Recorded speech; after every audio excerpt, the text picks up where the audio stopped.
Hi, it's Llarold, and today I'm going to talk about how to play Guardian Druid in the War Within. This video is going to focus specifically on leveling dungeons and delves, since that is the content that will be available during the first few weeks of the expansion. Raids and Mythic Plus dungeons will come along later, and we'll talk about those more at that point. So let's just get into it, but first don't forget to like and subscribe. So let's start with leveling. I think the general consensus is that Bear Druid is the strongest leveling spec in the game. That's certainly my opinion. It is mobile, it has long range with Moonfire, it does a lot of damage, and it's obviously very tanky. It's a tank. It's also getting a really powerful hero talent tree in the Elun's Chosen spec. And I think that this is the tree you're going to want to play for leveling dungeons and delves. So that's pretty much it. Play Bear Druid, log in, lock in Elun's Chosen at level 71, and just stick with it until raids open. Easiest decision in the world of Warcraft. Now I'm going to talk about the talent setup I would recommend for dungeons, delving, and leveling. And here it is. The main difference here, I think, between this as a leveling talent setup and as a dungeons, even Mythic Plus setup, is this 2-talent little block over here. You're forced to take Rake in order to get Feline Swiftness, which gives you 15% move speed. That is an absolutely insane value add while leveling, even at the cost of 2 points. Once you get into dungeons, maybe once you get into some delving potentially, if things are going quickly, you can just stick with this. That is probably what I'm going to do. But if for any reason you feel that you're struggling a little bit and you need a bit more defensive value, you can drop that and take Oak Skin. You could take Innervate to innervate your healer. You could take Part of the Wild to help healing, do a little off healing. And you could potentially even take Primal Fury. The first half of this doesn't do anything in bear form. It's just that last line that says Mangle crit damage is increased by 20%. That does apply to Bear Druid Mangle, so you can take this as well. Primal Fury, Oak Skin, that is sort of a more optimized damage and defensive setup, but for just speed, Feline Swiftness it is. The rest of the talents are pretty much locked in. There's not a lot of flexibility in the Druid talent tree, which is a travesty. Now, as for the Bear Druid talent spec, the right side of the tree here, you have a couple of options here. I know a lot of people like to take Dream of Scenarios so they can throw heals around either on themselves, have one banked up, or throw them on to people in your group, have a bit of group utility there. I kind of prefer to just play it dumb, and I think Ursoc's Endurance is a really good talent. It makes it so that your Iron Furs last 9 seconds instead of 7. This is about 28% more uptime on Iron Fur.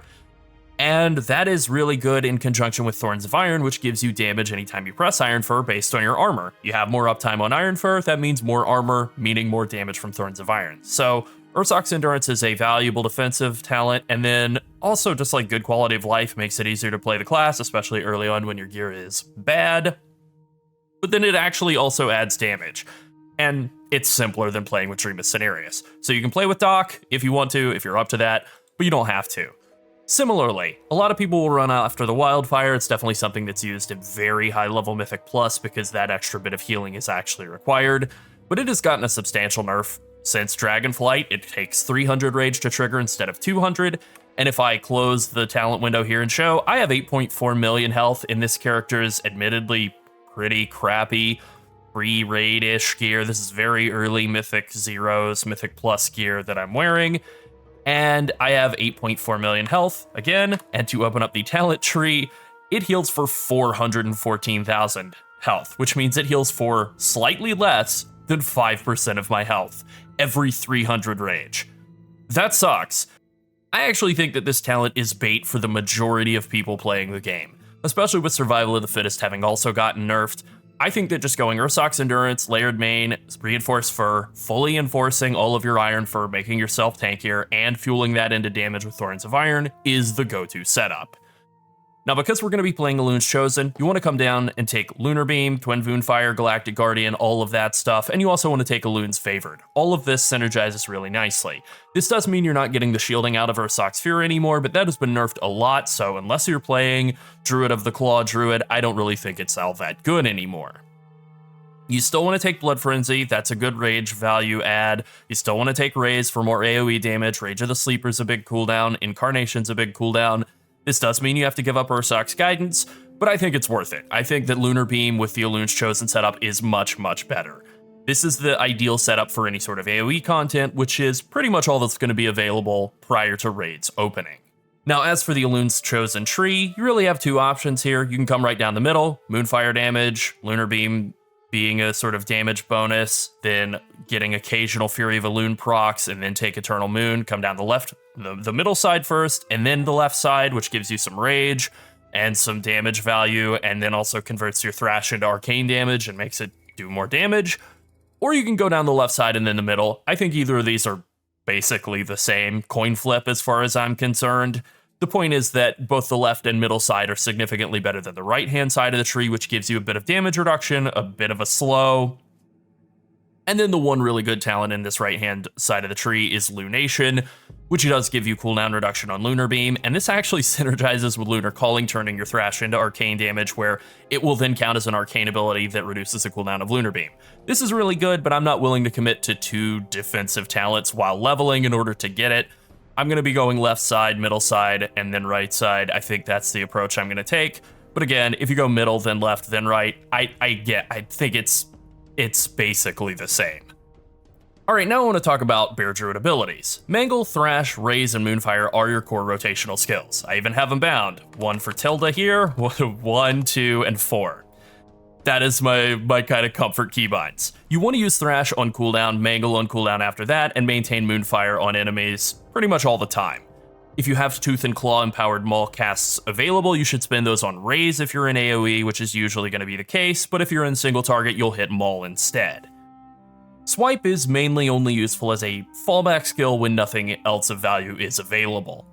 Raise and Maul are your offensive rage spenders. Raise is for AoE, Maul is for single target, and they deal a lot of damage, and then, depending on your talents, they can shield you for a portion of that damage, but we're not taking Ursoc's Fury at this point, so it's fine. They're pretty much just there to kind of dump rage offensively. Now, if you are struggling defensively at all, you can pretty much just spend all of that rage on Iron Fur. It's okay. There are some diminishing returns on armor, quite a bit of them actually, so you will kind of want to throw as much Raise and Maul as you can afford to, just to help with damage, but that's something you're going to kind of want to balance out on the fly as you feel. Most of the time when you're tanking, you want to try to maintain a minimum of 1 stack of Iron Fur, maybe 2 or even 3 if you're kind of getting jacked up a bit. Now let's talk about Bear Druid's cooldowns. Incarnation and Rage of the Sleeper are the big 2, but with Lunar Beam being a really good talent due to Elune's Chosen, you're going to want to actually use all 3 of these, and ideally you're going to want to overlap them. Like what I'm doing right here, getting Incarn, Rage, and Lunar Beam all together makes each of those significantly stronger than if they were used separately. This doesn't mean you want to sit on a Lunar Beam cooldown for 30 or 40 seconds at a time, but if something is 5-10 seconds away from coming up, it probably is worth holding off just for a little bit so that you can sync it up with something else. As for your defensive cooldowns, you really only have 2. You have Survival Instincts, which is basically just a shield wall, and you have Bark Skin. Bark Skin is your first line of defense. It's kind of weak, but you have a lot of talents helping boost its power, things like Oak Skin, which I'm not spec'd into at the moment for a leveling tree, but I would be for any sort of difficult stuff. And it's on a relatively short cooldown, I think 45 seconds, so given that it lasts for about 14-15 seconds, it's pretty strong for what it is. As for group utility, you have talents like Typhoon, Ursol's Vortex, and Stampeding Roar, and you want to use those as required. Now I'll talk about how to pull on a Bear Druid. If you have Incarnation available, you want to run in, Thrash, Mangle, pop Incarn and Rage of the Sleeper, Thrash, Raise, Thrash, Mangle, and just keep hitting Iron Fur while you're doing all of this. If you don't have Incarn available, you want to run in, cast Thrash and Bark Skin as your first skills in melee range, then hit Mangle, and start swiping until you get Mangle or Thrash available, and then generate Rage to cast Iron Fur and Raise. Now, because of Galactic Guardian procs, those will pop up, and whenever those pop up, you're going to want to smack Moonfire as well to consume those. This is going to happen quite a bit, and this is going to have a pretty significant impact on your damage output and your rage generation thanks to Elune's Chosen. This is good. It basically just makes the class easier to play. Threat is easier to hold. This is a good thing. Alright, in terms of stats, agility is your best stat overall, so maximizing your item level is the most important aspect of gearing, with secondary stat balance being less important. As for enchants, gems, and crafted gear, you want to enchant and gem for versatility, and then haste. Those are kind of your top 2 stats. Mastery and crit are both fine, they're just not as good. Alright, let's wrap things up. Druids are in pretty good shape heading into the War Within, and a lot of the WoW community is convinced that they are going to be one of, if not the best tank in the game for Mythic Plus dungeons. I'm not totally convinced of that, but I do think that they're going to be very good, and I don't know that they'll be particularly amazing in raids, but again, I think they'll be decent. At the bare minimum, see what I did there? Guardian Druids are going to be a solid all-arounder that is simple and easy to play, and even if that doesn't wind up being the strongest tank in the game, they are still very fun.